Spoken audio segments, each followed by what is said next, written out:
할게요. 출석은 좀 이따 체크를 할게요. 어차피 뭐 학생 때 8시에 서초역 도착 드실 거고 8시에 뭐 근처 도착했을 거니까 천천히 시작을 할게요. 저는 이제 오늘 뇌졸중 재활에 맡고 있는 임성훈이라고 합니다. 만나서 반갑습니다.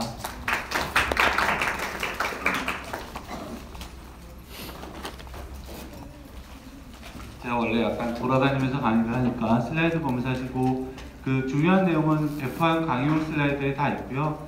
오늘 이제 강의 여러분들한테 드린 거랑 차이는 뭐냐면 동영상이 좀 들어가 있어요. 뭐냐면 이게 글로 해가지고 특히 이제 마이너 파트들, 그러니까 저희 같은 이제 마이너과 같은 경우에 학생들 귀에나 머리에 잘 와닿지가 않거든요. 그래서 실제 어떤 것들을 보고 어떤 걸 하는지 이제 개념을 좀 잡을 수 있도록 노력을 하겠습니다.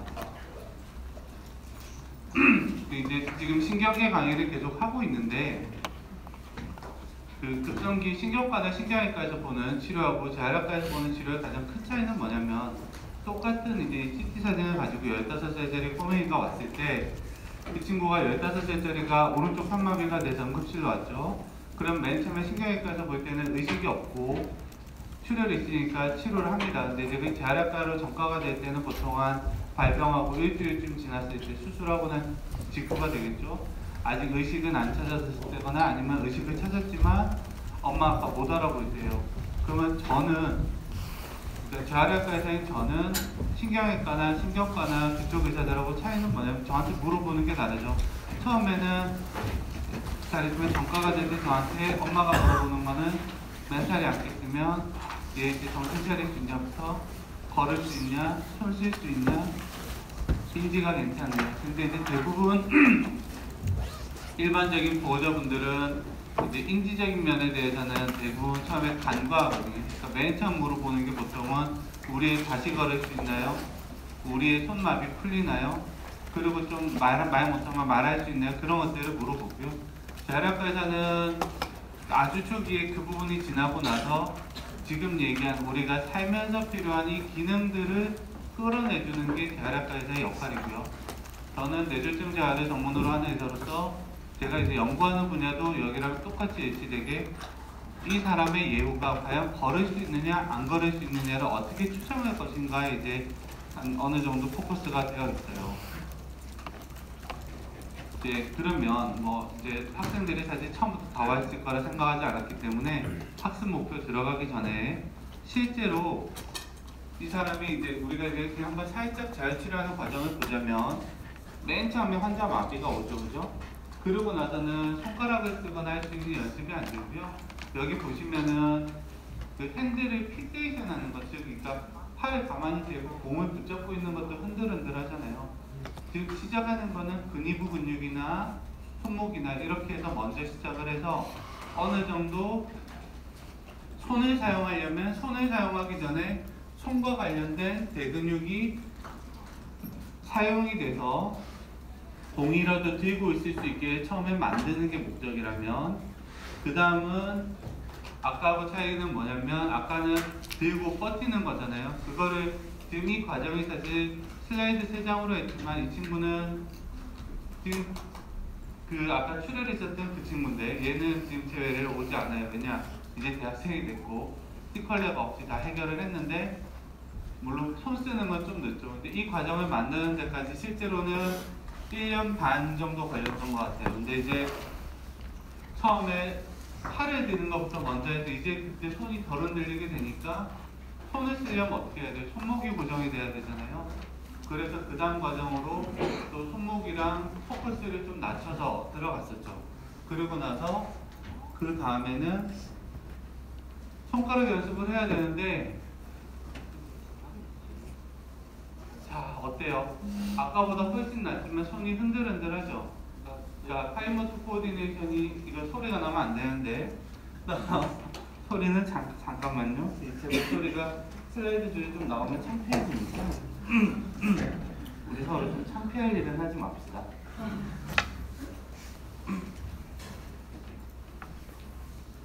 그래서 이제 오른손을 이제 마지막으로는 핑거 트레이닝이 들어간 거고요. 이제 이 과정을 끝나고 글씨 쓰기, 젓가락질이 다 되고 이 친구는 대학생이 되고 그리고 갔어요. 근데 이제 좀 특이한 걸 한번 보시겠어요? 이상하죠? 오른쪽 마비인데 왼손에 뭔가 감고 있지 않나요? 이상하다 생각 안 드시나요? 그러니까 이게 이제 일부러 슬라이드를 먼저 동영상을 보여주는 게 오른쪽 마비가 안돼 어느 정도 좋아졌어요, 그죠? 그럼 오른쪽 사용을 더 늘리게 하는 게 재활의 목표 중에 하나이기 때문에 왼손에다가 저 친구는 아직 핸드 펑션이 좋지 않기 때문에 일시적으로 일비밴드를 했지만 보조기를 하기도 하고 저는 이제 외래에서 가장 많이 권하는 건 스키 장갑이에요. 핸드 펑션 이거 위험할 때는 쓸 수 있지만 손가락 자세가 다 막히잖아요. 일단 이런 식으로 치료를 하는구나. 오늘 이제 이걸 먼저 보고 그 다음 슬라이드로 넘어가도록 하겠습니다. 그래서 오늘 이제 이러한 이제 재활 치료를 하는 걸 통해서 여러분들이 알고 가셔야 될 게 무엇일까라고 하면 저 학습 주제 저번 주제하고 겹치지 않나요? 할 수 있는 결국은 국소신경학적 증상. 근데 국소신경학적 증상은 맨 처음에 아나토미부터 뭐 신경외과, 신경과, 저희과 모든 과 똑같아요. 왜냐면 우리가 치료하는 목표는 환자의 문제점이잖아요. 근데 신경계는 항상 병변이 있으면 거기에 따른 디피시엔시가 생기고 그걸 치료하는 게 목적이기 때문에 하게 되는데 제가 얘기 드릴 거는 국소신경학적 증상 중에서 4번에 나와 있듯이 라터럴리제이션과 관련된 개념을 굉장히 강조해서 여러분에게 설명을 드리고 그리고 이해를 꼭 하셨으면 좋겠어요. 왜냐면 여러분들 중에서 뭐 천재적인 암기자가 있을지 모르겠지만 저는 암기를 정말 못해요. 저는 지금도 한 페이지를 뭔가 외우라 그러면 너무나 오래 지금 여러분들이 하고 하면 제 최악일 거예요. 제가 학생 때도 저희 반에서 제일 암기 못하는 애 중에 하나였고요. 그래서 기본적인 개념을 뇌에 대해서 잡아서 어떤 게 문제구나를 알 수 있게 했으면 좋겠다. 그리고 재활학과 의사로서 재활치료는 결국은 그 국소신경학적 증상과 그 가장 중요한 이제 맨 처음에 의식이 돌아오는 것부터 인지나 상지나 하지 즉 손 쓰는 거와 보행에 대해서 치료하는 게 재활학과에서 뇌졸중 재활이기 때문에 그 부분에 대해서 설명을 하고자 해요. 근데 이걸 다 설명하면 여러분들에게 하나도 안 남기 때문에 꼭 아셔야 될 것들을 위주로 얘기를 드릴게요. 이제 제가 계속 끕니다. 근데 이제 우리가 이제 국소신경학적 증상들 얘기할 때 항상 이렇게 외우게 하잖아요. 근데 이제 우리가 그 학생 때 외우게 하는 이유는요. 이 책에 우리가 커그니션부터 모토, 센서리 그리고 그 다음에 스피치 랭귀지 쭉 하는 이유는 이거를 그냥 순서대로 한번 싹 눈에 발라는 놓으셔야 돼요. 왜냐면 여러분들이 환자를 볼 때도 이 순서대로 접근을 해요. 환자 보러 갔을 때 이 사람이 멘탈이 눈에 뜨나 안 뜨나부터 시작을 해서 팔 움직여보세요, 다리 움직여보세요부터 시작을 하는 거거든요. 그래서 이게 이제 우리가 심텀 사인이 모든 시스템에 나오기도 하지만 이 여기서 나오는 이 결핍된 부분이 치료적인 목표가 됩니다. 그래서 그렇게 하고 근데 이제 우리가 저 말고 다른 시간에서도 혈관에 대해서 얘기를 하잖아요. 근데 혈관에 대해서 왜 외우라고 하냐면 그러니까 결국은 여러분들 우리가 환자를 보기 편하게 하기 위해서 외우게 하는 거거든요. 근데 그 뭐 전두엽 손상, 측두엽 손상 그렇게 이제 학생 때 처음에 전두엽, 측두엽을 외우지만 실제 환자가 문제가 생기는 거는 막혀서 문제가 되는 거는 그 국소 롭의 문제가 아니고 혈관이 막히거나 혈관이 터져서 뇌졸중이라는 게 생기잖아요. 그렇기 때문에 이 바스큘러 서플라이에 따라서 지배되는 것들이 문제가 돼서 증상이 나온다라는 거고 그래서 우리가 혈관별로 신드롬을 외우게 하는 거예요. 근데 과연 그게 학생 때 외워야 되냐라고 물어보면 전 개인적으로 반대합니다. 저는 외울 자신이 학생 때로 되도록 없어요. 근데 그래서 혈관별로 공부하는구나까지는 아셔야 된다 생각을 하고 기본적으로 중요한 각각의 아주 특징적인 거는 이해를 해야 되지 않을까. 근데 이건 뭐 제가 얘기할 건 아니고 저보다 전 시간에서 누군가가 얘기했을 거라 생각을 해요.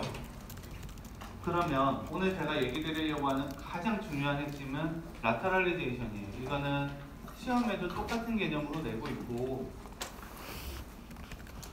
왜 라터럴리제이션을 계속 얘기를 제가 강의할 때는 하냐면 인간에서 우리가 이렇게 힘들게 신경계 공부할 때 중추신경 공부할 때 실어증이니 뭐니를 외워야 되는 가장 첫 번째 이유는 진화를 통해서 이제 유인원까지 라터럴리제이션이 없어요. 근데 인간이 될 때 라터럴리제이션이 생기면서 좌우가 도미넌트 롭과 넌 도미넌트 롭이 깨질 때 증상이 달라진 거거든요.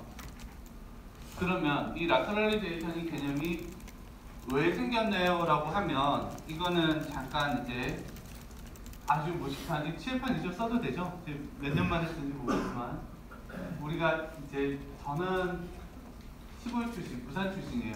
제가 부산에서 이제 그 고등학교를 졸업하고 학교에 올라왔을 때 부산에는 지하철 노선이 딱 2개밖에 없었어요. 그 음사 세대예요, 음사. 94년생 부산 출신 시골. 근데 부산은 지하철 노선이 2개니까 갈아타는 역이 하나예요. 무슨 얘기냐면 뇌도 똑같아요. 발달되기 전에 노선이 한 2개밖에 없으면 갈아타는 역이 하나예요. 그죠? 그러면 굉장히 이분하게 비슷비슷하게 발전을 하게 되는데 서울 되면 지금 서울 지하철에 제가 다 그럴 생각은 없지만 굉장히 복잡해지잖아요. 그러니까 대충 이렇게 못생긴 그림을 그리고 우리가 서울 경기의 지하철 노선표를 생각을 하시면 갈아타는 역이 수두룩하죠. 그러면서 우리가 서울을 보면 어떻게 변했죠? 정치나 이런 거라는 거는 시청 쪽이 발달을 하게 되고 경제 쪽은 테헤란로가 발달했다고 치고 또 IT 쪽은 구로 쪽이 발달했다고 합시다. 그러면 부산하고 지금 차이가 뭐죠? 지하철 노선 하나에 2개 있는 거랑 10몇 개가 있으면서 되는 거 차이가 뭐죠? 도시가 커져가면 어떤 일을 하는 중심지가 나눠지게 되죠. 왜냐면 너무 커졌기 때문에 그 소화해내려면 각각의 중심지가 필요하게 된 거죠. 네트워크로 따졌을 때 네트워크를 좀 더 효율성 있게 하기 위한 핵심 지역이 필요하게 된 거예요. 머리도 똑같은 거죠. 그래서 유인원에서 인간이 되면서 언어 중추가 언어가 훨씬 더 많아지고 표현하는 게 많아지니까 도미넌트로 오른손잡이 한 95%가 레프트 사이드가 도미넌트인데요. 도미넌트 롭에 모이게 되고 그럼 그 반대쪽에는 뭐가 모이냐면 우리가 이제 공간에 대한 비질런스, 그러니까 우리가 이렇게 길에 가다가 벌레가 지나가면 깜짝 놀라는 이런 식의 공간에 대한 어웨어니스를 담당을 하게 되고 공간에 대한 것 축을 담당을 하게 돼요. 그래서 이제 그 증상들이 그 도미넌트 롭과 넌 도미넌트 롭이 생기는 거에 잠깐만요. 이제는 출석 체크 잠깐 할게요.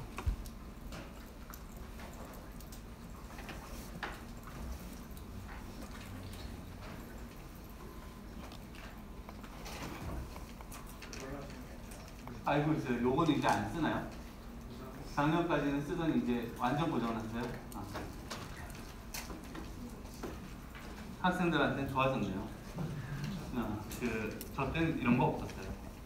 대출 많이 했죠. 그래서 우리가 이제 중요한 구조물이 라테랄리제이션으로 합쳐지게 돼요. 그래서 나눠지게 돼요. 잠깐 상동기관이 되는 걸 좀 보자면 우리가 이제 언어적으로 있어서 우리가 흔히 여기가 언어를 이해하는 중추가 되죠. 그죠? 언어를 이해하는 중추, 슈페리어 템포럴 자이러스가 슈페리어 템포럴 자이러스랑 사실 포스테리어 파리에탈도 같이 작용하는데 이 부위 슈페리어 템포럴 자이러스, 포스테리어 유페로 파리에탈 롭 이쪽이 이제 우리가 흔히 얘기하는 베르니케 아니면 워니케어리어라고 하는 이게 이제 언어를 이해하는 영역이 되고 파스 트리앵귤라리스라고 그 프론탈 롭의 아래쪽에 브로카이어리라고 말하기 중추가 생겨요. 그러면 이 반대쪽으로 가면 넌 도미넌트 롭의 브로카이어리는 하는 게 뭐냐면 브로카이어리는 말하기잖아요. 브로카이어리의 반대는 운율을 담당을 해요. 이게 어떻게 되냐면 내가 브로카이어리가 깨지면 학생한테 말해볼 때 말을 못하고 이런 식으로 얘기하게 되고 브로카이어리 반대쪽이 되게 되면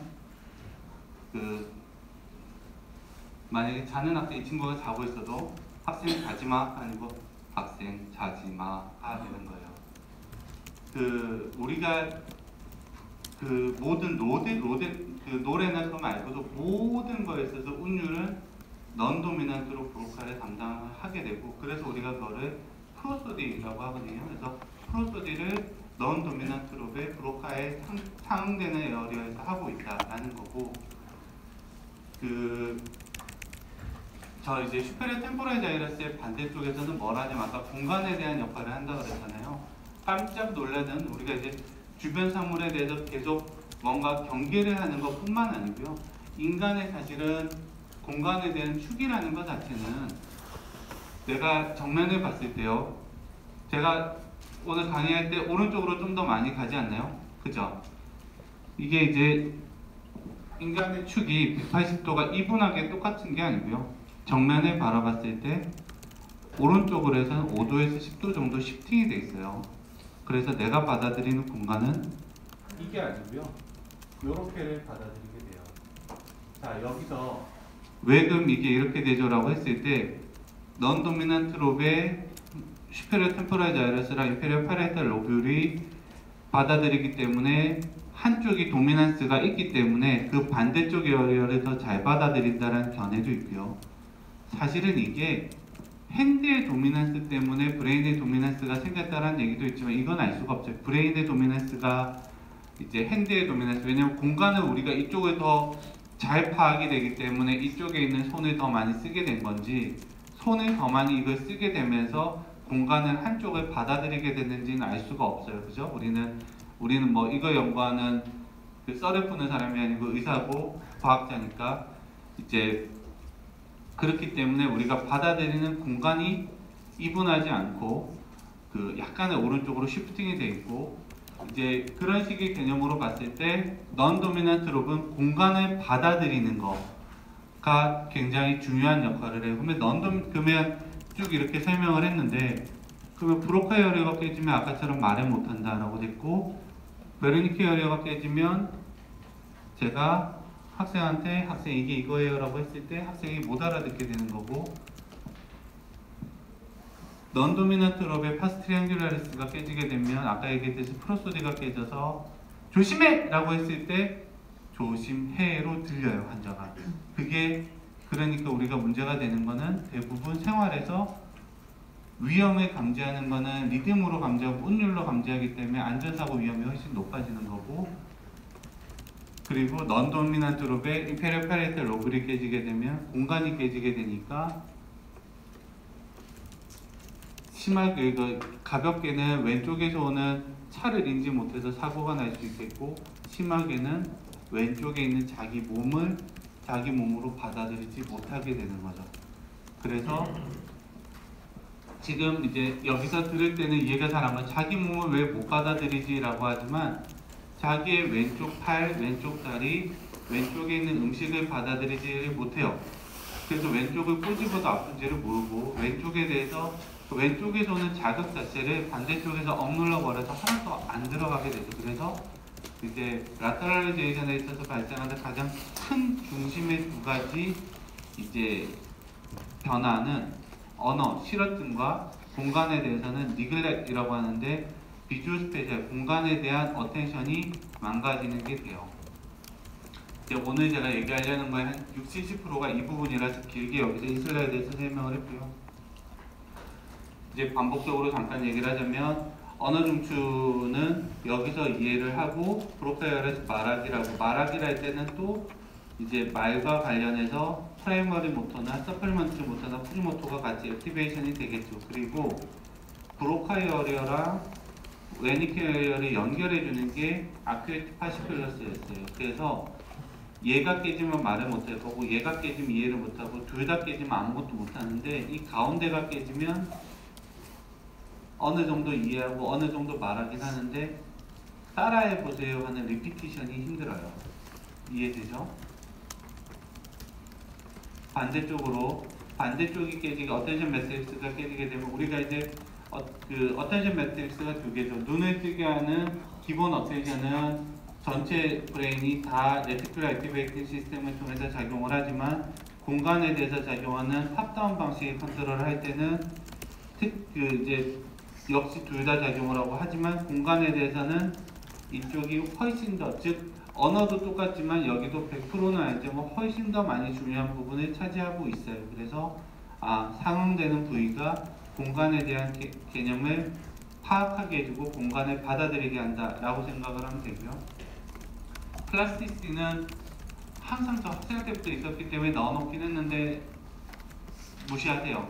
제가 지금 뇌연구만 저도 꽤 오랫동안 했다 생각하지만 아직 썰일 뿐이고요. 여러 가지 어느 게 맞는지도 몰라요. 그러니까 여러 가지 방법을 통해서 그냥 브레인이 이제 좀 더 회복이 된다더라 그 정도 개념을 잡는 게 더 맞는 것 같아요. 그리고 이제 그러면 이제 이런 뇌졸중이 왔을 때 재활학과 의사로서 당신은 뭐 하세요? 라고 하면 이제 재활학과 의사 하면 재활하면 여러분들이 이제 머릿속으로 떠오르는 거는 학생 되면 뭐 이제 물리치료나 그런 게 떠오를 것 같아요. 예전에 제가 학생 때까지는 이제 사실 많지는 않았던 것 같고요. 그 사이에 생각을 해보시면 뭐 주의계 피부염장애, 파킨슨, 치매 온갖 약들이 개발이 됐잖아요. 물론 개발이 된 게 이제 어떤 디지즈 스페시픽하게 개발이 됐지만 반대로 재활학과 의사 입장에서 보자면 프론털 랩 디스펑션이 있으면 아세트콜린을 좀 더 올려줌으로써 기능 증진을 할 수 있죠. 그래서 콜린 에스터라제 이니비터를 쓸 수 있고 어떤 환자가 왔는데 멘탈이 안 깼어요. 그러면 뭐죠? 바텀업 방식의 레티큘러 액티베이팅 시스템에서부터 올라가는 게 안 되는 거죠. 자동차로 따지면 시동이 안 걸어지는 거잖아요. 그러면 카테콜라민 계열의 메틸페니데이트를 줘요. 그래서 그 라스를 깨우는 거를 라스를 레티큘러 액티베이팅 시스템에 자극을 하는 거죠. 그런 식의 여러 가지 약물을 통해서도 많이 좋아지게 됐고 최근은 아니고 이것도 한 15년 된 것 같은데 브레인에 직접적으로 자극하는 것들이 많이 개발이 됐어요. 그래서 이제 우리나라에서 아직은 치료적으로 허가가 된 거는 자기자극 치료를 반복적 자기자극 치료를 머리에 때리면 계속 미안해요. 앞줄에 앉은 친구들한테 계속 괴롭히는 것 같아서 여기에다가 반복적으로 자기자극 막 때리면 여러분들 혹시 이제 아주 옛날에 배웠던 물리나 그런 개념들을 생각해 보시면 자기장은 전기장하고 반대될 수 있잖아요. 서로 교차될 수 있죠. 전기가 있으면 자기장이 생기고 자기장이 있으면 전기적 자극이 끌어나지잖아요. 그래서 반복적 자기자극을 하면 코이티칼 액티베이션을 가져올 수 있고 코이티칼 이니비션을 가져올 수 있어요. 그래서 그 자기장을 통해서 직접적으로 브레인을 액티베이션 시키거나 이니비션을 시켜요. 이니비션도 시켜요 하면 쉽게 얘기하면 그 우리가 이제 뭐 마비가 온 쪽에다가 자극을 하게 되면은 끌어내주는 걸 할 텐데 브레인이라는 거는 아까 얘기했듯이 니글렉트 생기면 자기 왼쪽에 몸도 모른다 그랬잖아요. 몸을 모르는 게 왼쪽에서 오는 자극을 받아들이는 것도 문제지만 반대쪽 살아있는 뇌가 다친 뇌를 이니비션을 시켜버려요. 왜냐면 정보가 이분하게 1대1로 들어오다가 갑자기 이게 0.5, 0.3만 들어오게 되면 펑션을 못한다고 생각하고 모든 정보를 서프레이션 시켜버리거든요. 셧다운을 시켜버려요. 그래서 건강한 측을 이니비션을 시키기도 합니다. 그래서 그런 식으로 해서 브레인을 자극을 해서 액티베이션을 시키거나 밸런스를 잡아주는 식으로 치료를 하게 되고요. 그 외에 이제 우리가 여러분들이 알만한 고식적인 재활치료, 물리치료나 작업치료를 통해서 하기도 하고 언어치료를 통해서 하기도 해오면 이 치료들을 다 알아야 될 필요는 없고 근데 이제 자세한 치료를 뇌졸중 재활에서 치료의 강론을 얘기하지 않는 이유는 이제 얘만 들었어요. 니글렛이라는 아까 얘기한 그 심텀이 있으면 한 지금 60년 동안 수없이 많은 치료들이 개발이 됐는데 앞에서 쓰고 있는 것들 중에서 아직도 쓰는 것들이 여러 개가 있어요. 그러면 학생들한테 하나의 신드롬에 대해서 이 10개 정도 치료를 해요 라는 걸 과연 학생이 알아야 될까요? 라고 하면 저는 사실 반대하는 입장이거든요. 그래서 혹시 이건 전공하게 되면 하면 되고 그럼 그 다음으로 재활학과가 아닌 입장에서 꼭 알아야 될 거 나중 슬라이드에서 나오지만 재활치료의 가장 기본은 두 가지 개념으로 들어가요. 마비가 온 거를 많이 쓰게 해서 끌어내주게 하는 거랑 두 번째는 그렇게 해서 끌어올렸는데 몇 달간 치료했는데 이 사람이 만약에 몇 달을 치료했는데 다리가 근력이 푸어 그레이드 겨우 다리를 움직일 정도밖에 안 돼요. 그럼 어떻게 해야 되죠? 못 걸어요가 아니죠. 보조기를 채우든 보조기를 차고도 안 써지는데요. 그러면 요즘처럼 로봇을 채우듯 실제 지금은 로봇 가지고 파지마비 환자들 달리기, 장애물 달리기 그 시합도 있어요. 월드컵도 있어요. 굉장히 많이 좋아졌거든요. 그래서 마비가 안 풀리고 몇 달이 지났는데 마비가 안 풀려? 그러면 그때는 브레인을 자극을 해서 해결하겠다는 게 아니고 과학기술의 발전으로 저 지금 도저히 못 걸어가겠는데요. 전동 휠체어를 타든 전동 스쿠터를 타든 로봇으로 집에서 걷게 하든 재활의 개념은 두 개예요. 첫 번째는 마비되고 한 것들을 끌어내주는 역할을 하게 한다면, 두 번째는 제가 공간지각력이 떨어지고 안 돼서 어떡하죠? 구글 맵 보세요 라고 하면 되는 거거든요. 그래서 테크놀로지를 이용하든 이 두 가지가 핵심이에요. 그래서 할 수 있는 기능을 끌어내거나 할 수 있는 기능이 안 끌어내지고 도저히 안 되면 다른 방법을 통해서 그 기능을 할 수 있게 하거나, 그게 재활의 가장 핵심적인 두 치료의 축이고, 이제 그 부분은 좀 이따가도 얘기가 나올 거예요. 이 케이스들은 뭐냐면 학생 때 이제 브레인 MRI 잘 안 보이지만 여기 보면 뭐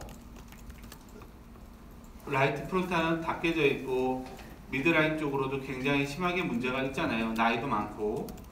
그리고 그 다음 사람을 보시면 훨씬 더 젊은데 미드라인 스트럭처가 깨졌잖아요. 이 두 사람이 사진으로 보면 굉장히 안 좋은데 사실 앞에 있는 사람은 나중에 멘탈 깨고 걸어 나갔고요. 이 사람은 멘탈을 못 깼어요. 그러니까 왜 이 슬라이드를 넣었냐면 약을 통해서 약을 끌어내기도 하지만 또 하나는 브레인의 기능은 오래되고 기본적인 것일수록 미드라인 스트럭처에 많이 있어요. 그래서 미드라인 우리가 이제 그 발생학적으로 따져보면 오래된 구조물들이 가장 기본적인 이제 눈을 뜨게 하고 하는 것들이죠. 근데 학생 때는 그냥 이거 듣고 잊어버려도 되고요. 이런 식의 환자가 왔을 때 재활학과 의사라면 해주는 건 뭐냐면 약을 통해서 머리를 끌어내주고 그리고 자기자극 치료를 하고 해서 최대한 스티뮬레이션을 줘가지고 일단 재활치료는 의식을 찾게 하는 것부터 시작을 합니다. 그래서 그런 식으로 시작을 한다라는 걸 설명을 두 가지 드리기 위해서 준비를 했고요. 자, 또 하나 볼게요.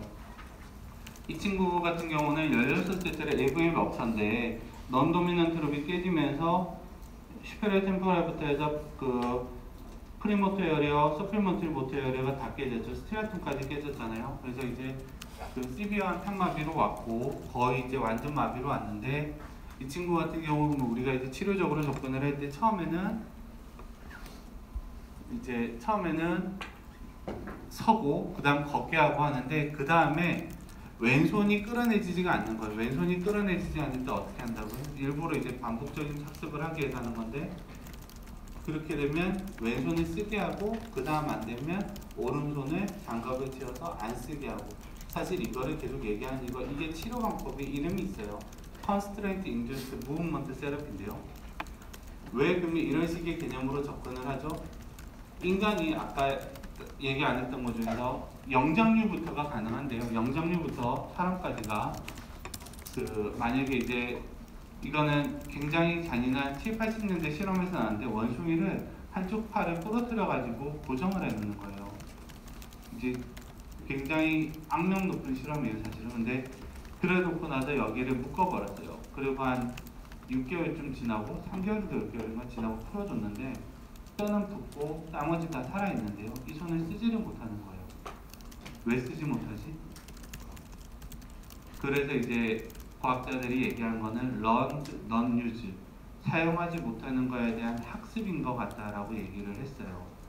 그러니까 이거는 인간만 적용되는 게 아니고 어느 정도 지능 이상이 되는 모든 동물은 쓰지 못하게 하는 게 오래돼서 이 팔을 사용하지 못하는 게 학습이 되면 기능이 돌아와도 쓰지를 못해요.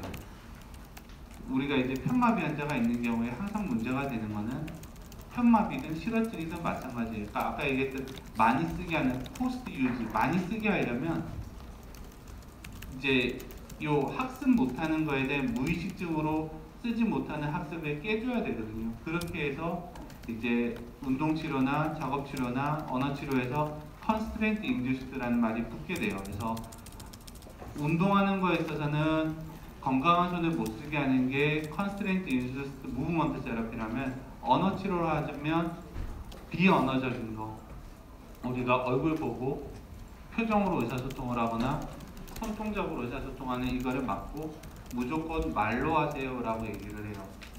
왜냐면 우리가 비언어가 한 60%쯤 되고 언어 의사소통이 40%니까 얼굴 표정, 손을 제한을 함으로써 제가 그렇게 이제 환자들이 오게 되면 일부러 고개를 돌리고 잘 지내셨어요를 물어봐요. 왜냐면 얼굴을 보고 잘 지내셨어요 하면 그 사람의 물어보는 거를 다른 제스처를 통해서 추정을 해가지고 답을 하거든요. 이 사람이 언어가 좋아졌는지 아니면 어커모데이션이 된지 구분할 수가 없어요. 손도 똑같아요. 결국 저 치료 안 해도 생활은 한 손으로 다 할 수 있어요. 근데 지금 16이잖아요. 한쪽 손을 쓰거나 안 쓰게 하는 것은 굉장히 큰 차이죠. 그리고 또 하나 얘기할 거는 이렇게 광범위한 손상이 있었는데 이 친구는 어느 정도 손을 썼어요. 그리고 이 사람은 어때요? 스트레아툼밖에 병단이 없죠. 모르시고 카우데이트 뉴클레우스랑 스트레아툼 이게 비타민이라 이쪽만 지금 임팍이 살짝 왔어요. 근데 이 사람은 결국 다 좋아졌는데 손은 전혀 쓰지를 못했어요. 이제 앞에 친구는 훨씬 더 광범위한데 잘 썼는데 이 사람은 쓰지 못했거든요. 그러면 이제 재활이라는 거는 초기에 이 사람이 오면 이제 얘기를 해주는 거죠. 당신은 안테리어 푸타멘이 갇혔기 때문에 손 기능에 문제가 생길 것 같으니까 이거를 포커스해서 최대한 끌고 갑시다라고 하게 된 거고, 사실은 이제 제가 여러분들 책상에 앉아서 공부할 때랑 지금 재활학과의 사이 제가 여기 왔을 때 이 사이의 차이가 뭐냐면 옛날에 제가 배울 때는 이 두 개가 둘 다 편마비하고 끝났어요. 그런데 의학이 발전을 해서 이 정도 마비가 있을 때 이 문제가 오니까 자기자극 치료도 하고 뭔가를 하고 예후 추정을 하고 하게 변하게 된 거고, 그게 지금 제가 하고 있고 재활학과가 하고 있는 역할입니다. 이건 이제 슬라이드에 일부러 넣어놓은 거예요. 아까 저는 남학생인데 그렇게 열심히 쓰지 않아서 슬라이드에 모든 내용이 있는 게 좋습니다. 그래서 자, 재활학과의 역할은 기능을 회복하게 하거나 안 되면 다른 방법으로 그 기능을 대체하게 한다. 그렇게 해서 하기 위해서는 많이 쓰게 하고, 근데 또 하나 태스크 오리엔티드는 왜 넣어놨냐면 인간의 몸이라는 게 되게 웃겨가지고요. 달리기를 잘하는 사람이 무거운 걸 들지 못하잖아요. 뭐 당연한 얘기죠, 그죠? 이게 재활치료적으로 보자면 어떤 그 보행은 그러니까 우리가 타겟을 잡아서 태스크를 여러 번 해야지만 늘어난다는 걸, 걷는 걸 할 거면 많이 걷게 하고 손을 쓰게 할 거면 손을 끝없이 써야 된다는 얘기, 뭐 당연한 얘기인데 치료적으로 보자면 그래서 타겟하는 목표를 잡아서 그걸 열심히 해야 된다라는 거고, 언제부터 시작해요? 라고 하면 우리나라는 지금 한 3일 안에는 시작을 하거든요. 외국은 어느 정도까지 갔냐면 스위스는 중환자실에서 모니터 달고 뇌경색 생긴 첫날부터 세우고 자동화 기계로 걸리기 시작을 했어요. 바젤에서 이제 그 스위스 쪽이 로봇이 발달이 돼 있으니까 아마 여러분들이 나올 때쯤 되면 우리나라 뭐 숙가 문제 때문에 어떨지 모르겠지만 적어도 경색이 생기고 나서 시작부터 바로 운동을 시켜라. 레스팅 피리어드는 이제 점점 없어지는 것 같아요. 발달이 불안정할 때 우리나라는 레스팅을 시키고요. 외국은 모니터하고 걸려요. 업솔루트 컨트라인디케이션이라고 하면 어떤 쌤들은 하루나 3일을 얘기할 건데 지금 외국의 트렌드는 점점 없어져 가는 것 같고, 모든 질환에 있어서 이제 중환자실에서부터 시작을 해야 된다고 가고 있어요. 그래서 그렇게 알면 될 것 같고, 이제 언제까지요? 라고 하면 이건 이제 저희 팀에서 했던 거니까 이게 뭐 전부는 아니지만 적어도 6개월 이상은 해야 돼요. 6개월 이상은 해야 되고, 근데 그 초기에 좋아지는 거는 인지랑 운동은 한 3개월 안에 거의 80~90%가 좋아져요. 근데 이제 재활은 운동이 좋아지는 시점보다 길게 해야 되는 이유는 운동 능력이 좋아지고 나서 기능 회복은 좀 더 타임 딜레이가 있거든요. 그래서 그 의사들마다 얘기할 때 어떤 사람이 이게 한 3개월 안에 80% 좋아져요. 그건 이제 근력의 측면에서 보자면 일견은 맞지만 그 3개월 안에 인지 좋아지고 팔의 힘이 좋아졌다고 해서 이 사람이 걷거나 쓰지는 못해요. 즉 좋아진 그 근력이나 그걸 가지고 기능적으로 사용할 수 있게 하는 훈련 기간이 또 필요한 거죠. 그래서 그 정도의 시간이 필요하다라는 거고, 최근에 이제 나온 그 우리나라 코호트 자료, 아직은 퍼블리시 안 됐지만 그건 한 2년까지 하라고도 돼 있기는 해요. 그리고 이제 그러면 치료적으로 아까 얘기했던 것들을 잠깐 비슷한 얘기를 하지만, 이제 제약과는 이제 예후 추정을 하고 치료를 하는데, 아까 손을 치료하는 거 보셨죠? 어깨서부터 좀 잡아서 손이랑 손목이랑 손까지 천천히 내려가잖아요. 반대로 걷는 걸로 따지면 어떻게 할까요? 이 사람 아직 근력이 안 좋아서 서지 못하는데요. 하면 어떻게 할까요? 이것도 굉장히 심플하죠. 걸리긴 하고, 아까 얘기했듯이 한 동작을 많이 했을 때 기능 회복이 된다 그랬잖아요. 그렇기 때문에 기계를 통해서 웨이트를 기계가 받아주면서 파셜 웨이트 베어링 시킨 뒤에 걷는 연습은 처음부터 시켜야지 되는 거고, 이게 이제 태스크 오리엔티드 리헵이라는 관점에서 필요한 거고요. 그리고 이제 뭐 나머지 얘기는 비슷한 얘기들을 했지만 약간 좀 황당한 얘기라고 하면 브레인을 이용하는, 브레인의 착각을 이용하는 치료도 우리는 해요. 거울을 갖다 놓고 건강한 쪽을 움직이게 하면서 환자는 거울을 보는 거죠. 그러니까 이거는 이제 브레인을 리헵하는 것의 약간 특징인데, 이 손이 안 움직여요. 양손을 쓰게 하면서 거울을 여기다 갖다 놓는 거예요. 환자의 눈은 거울을 보고 양손을 움직이지만 실제로 여기는 안 움직이니까 이쪽 손만 움직일 거 아니에요. 근데 그러면 뇌는 자기가 움직이는 거에 비춰진 반대쪽을 인지하게 되면서 뇌가 활성화가 돼요. 마비온 쪽의 뇌가 활성화가 돼서 이게 뇌의 착각을 이용을 해가지고도 이제 치료를 합니다. 그래서 그 뇌 치료에 있어서는 그런 식의 좀 약간 특이한 개념들이 들어가게 되고요. 예후 추정과 관련해서는 이제 학생 때 이거는 잘 몰라도 되는데, 어떤 식으로 접근을 하냐면 결국 마비가 왔을 때, 마비가 심하면 손을 못 쓰는 건 당연하다. 하지만 이제 스트리아툼의 안테리어 피타멘이 깨지게 됐을 때 유인원이나 인간이 손을 쓰는 거에 문제가 된다. 이런 식으로 해서 아까 같은 환자에게 우리가 예후 접근을 하기도 하고요. 이제 실어증이 있는 경우에는 이 사람은 치료도 하지만 이제 요거는 잠깐 설명을 해야겠네요. 실어증이었을 때 어떤 식으로 오게 되냐면, 아까 브로카열이라고 이제 얘기 드렸던 게 실제 MR상으로는 이런 식으로 표현이 되죠. 프론털 로브의 앞쪽에 포칼한 리전이 있게 되면 이게 이제 3차원적으로 봤을 때는 브로카열이가 깨지게 됐는데, 사진상으로는 전두엽 손상, 도미넌트 롭의 전두엽 손상으로 학생 눈에는 보일 수 있는데, 여기에 이제 파스 트리앵귤러리스가 깨지게 되면서 말하기 중추가 깨지게 되는 거거든요. 그래서 여기가 브로카 에어리어구나 라고 이제 좀 학생 때 알고 넘어갔으면 좋겠고요. 그 베르니케 에어리어는 학생 때 오히려 보기가 좋은 것 같아요. 슈페리어 템포럴 자이러스니까 우리가 보다 보면은 MRI나 CT에서, 이거는 그냥 여러분들이 이제 뭐 어느 셈이 내든 간에 MRI를 많이 내게 되니까 국시에도 나올 수 있고, 우리가 전두엽이 쭉쭉 내려가다 보면 측두엽이 올라오는 부분이 보이잖아요. 이 롭이 달라지는 게 하나 튀어나오죠. 이게 측두엽이고, 여기서 위쪽이 깨지게 되면 이 문제는 웨르니케 에어리어에 대한 질문이에요. 이건 뭐 제가 내겠다는 게 아니고요. 언제든지 나올 수 있는 거기 때문에 학생 때 꼭 알았으면 해서 이 슬라이드 2개를 넣었는데, 웨르니케 에어리어는 이제 템포럴 에어리어의 슈페리어 쪽이 깨졌다라는 걸 확인하는 게 학생 때 가장 편해요.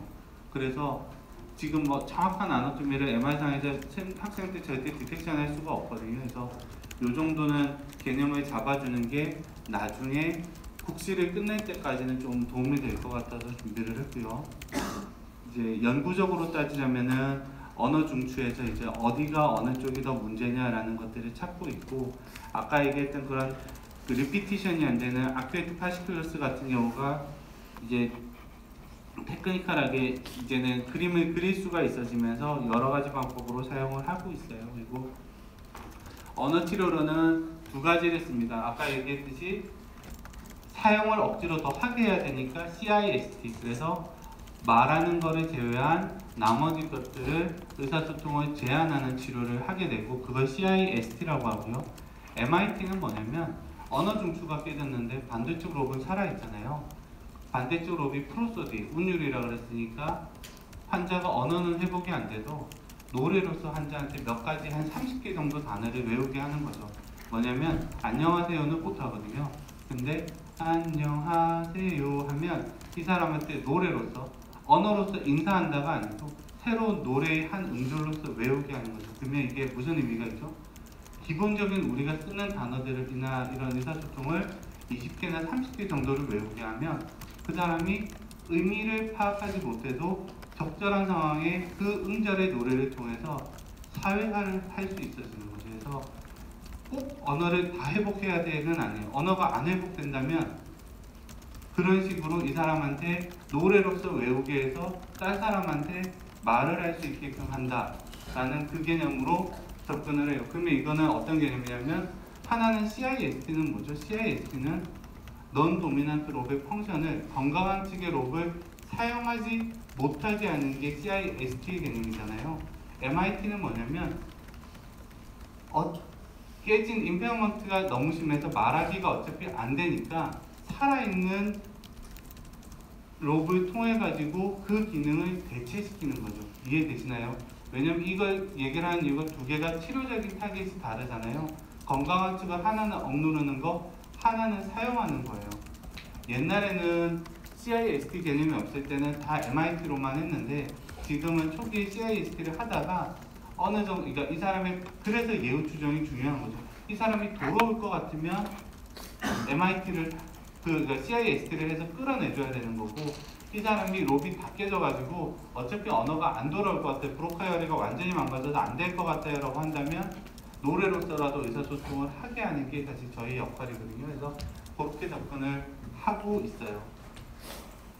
이제 브레인스템은 사진만 넣어놓은 이유가 너무 복잡하고요. 학생 때 이걸 다 이해할 수도 없고 알아야 될 이유도 저는 없다고 생각을 해요. 스템은 이제 우리가 라테랄 메듈라리, 메디알 메듈라리가 됐을 때 라테랄 메듈라리는 오토 트랙이 안 가니까 마비는 거의 없고 대신에 레스피레이션, 식사 이런 것들, 블레드 컨트롤 이런 것들이 문제가 생기고 메디알 메듈라리는 퓨어 모터 앤 센서리로 와요. 근데 학생 때 그걸 꼭 알아야 되나요? 이해하지 못하겠으니까 그냥 브레인스템 리전은 트랙의 손상의 정도에 따라서 굉장히 다양한 증상으로 나타나게 된다. 그리고 프론탈 롭이나 브레인의 코이티칼 에어레가 아니기 때문에 인지적인 영향은 별로 없고 나머지 인지가 아닌 다른 모토 센서리 다른 영역으로 다양한 증상이 나타난다. 그 정도로만 정리를 하셨으면 해요. 물론 저 말고 다른 선생님이 이거를 시험을 내겠다고 외우라고 하면 방법은 없지만 저는 그 정도 선에서 이해했으면 합니다. 커플리케이션으로는 딴 거는 외울 필요는 알 필요 없는데 굉장히 많은 이제 DVT-PT는 당연히 마비가 왔으니까 굉장히 많이 생기고요.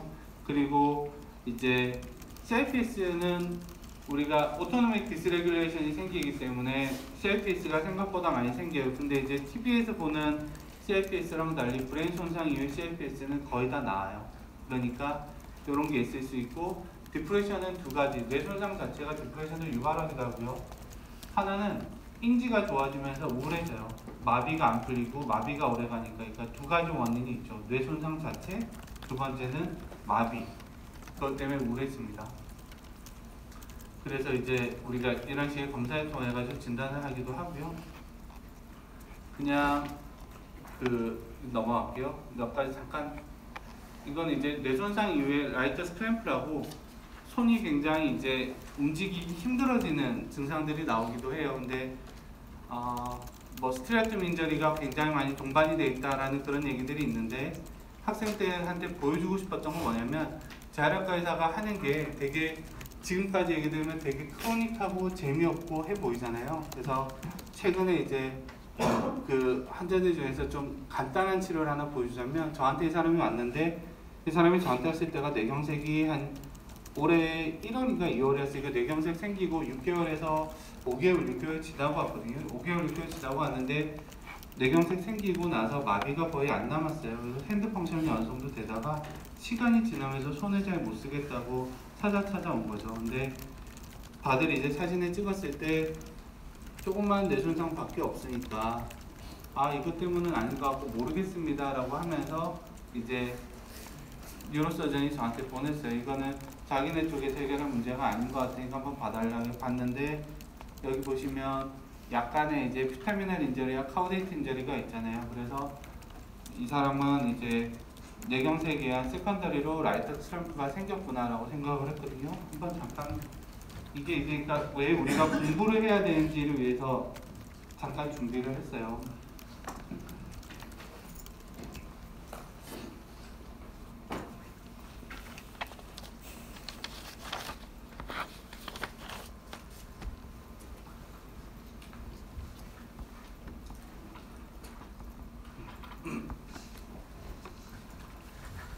처음에 이제 환자가 왔는데 손을 움직여 보라고 했는데 줬다 펴라라고만 했어요. 줬다 펴기를 하라고 했는데 환자가 되게 뻣뻣해 보이죠? 쥐는 게 안 되는 거예요. 쥐는 게 안 되고 앞급에서 세컨드리로 통증이 생겨서 자기 손을 붙잡고자 이제 멈춰지고 그레스벤 릴리즈가 아예 처음엔 되지가 않았어요. 그러면 이제 이걸 보고 아 세컨드리 라이트 스크램프가 왔구나 라고 생각을 하고 이제 굉장히 심플하게 치료를 했어요. 그러니까 뇌 아나토미를 정확히 아는 입장에서 보자면 아주 소량의 도파민을 줬죠. 아주 소량의 도파민을 주고 나서 100%다 좋아진 건 아니지만 어포지션까지 어느 정도 될 정도를 만들었어요. 그러니까 막 되게 진한 재활학 의사가 하는 게 항상 아주 오래된 치료, 아주 오랫동안 하는 건 아니고요. 적절한 그러니까 해부학적 지식을 가지고 적절한 어떤 때는 약을 쓰고 어떤 때는 물리치료를 하지만 이 사람은 딱 약 2주 쓰고 나서 어느 정도 증상이 해결이 됐어요. 그러니까 이런 식의 이제 치료를 하기도 한다라는 거고 하는 거죠.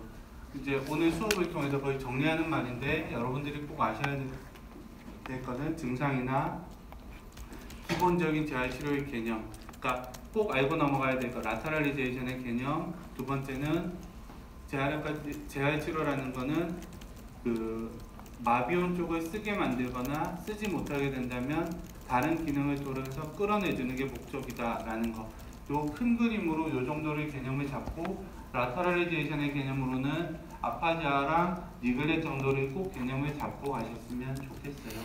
마지막으로는 이제 굉장히 서툴한 변화에 대해서 재활학과 의사들은 관심이 많은데 이 사람 같은 경우는 목 수술을 하고 나서 갑자기 연하장애가 생겼어요. 그래서 이제 저한테 리퍼가 됐고 했는데 목 각도 때문에 음식이 잘 넘어가지 않고 기도로 새게 된 거죠. 이게 이제 어떤 사람들 입장에서 보자면 마이로패시가 해결이 됐잖아요 할 수 있는데 이제 실제 환자는 못 먹게 되니까 굉장히 심각한 문제가 생겼고요. 실제로 이 검사를 하고 나서 각도를 좀 조절을 해달라니까 뭐냐면 아까 약이랑 이 수술을 얘기하는 거는 재활치료라는 게 오랫동안 지속하는 것만 들어가는 게 아니고요. 이 사람은 수술하고 나서 목 각도 때문에 디스파자가 생겼네. 아까는 2차적으로 손마비가 라이트 스크램프가 생겼네 라고 했을 때 수술을 교정을 하고 나서 이 두 번째 VFSS가 연화 문제가 해결이 된 거거든요. 그래서 이런 문제들을 가지고 우리가 이렇게 해서 해결을 하고 이제 사실은 운 좋게 이제 리포트가 좋은 데 돼서 잘 해결이 됐었어요. 그래서 NEJM이 이번에 났었던 거고요. 근데 그러니까 중요한 거는 재활의 개념이라는 거는 이제 이런 기능 변화에 포커스가 돼 있어요. 기능 변화를 끌어올리기 위해서 어떤 때는 수술을 권고하기도 하고 어떤 건 약을 쓰기도 하고 어떤 건 자기 자극 치료를 하기도 하고 운 좋게 저렇게 쉽게 간단하게 해결이 돼서 굉장히 행복해지는 증례도 있지만 어떤 경우에는 안 낫습니다, 안 좋습니다 소리를 해야 될 때도 되게 많거든요. 근데 이제 뇌졸중 재활이라는 거는 그 국소신경학적 증상에 대해서 없애가는 과정 혹은 없애지 못한다면은 그거에 대해서 환자한테 얘기를 해주고 다른 방법, 테크놀로지 이용할 수 있는 다른 방법을 찾아가는 과정이다 생각하시면 좋을 것 같고요. 잠깐 출석 체크하고 그리고 끝내겠습니다. 들어주셔서 감사합니다.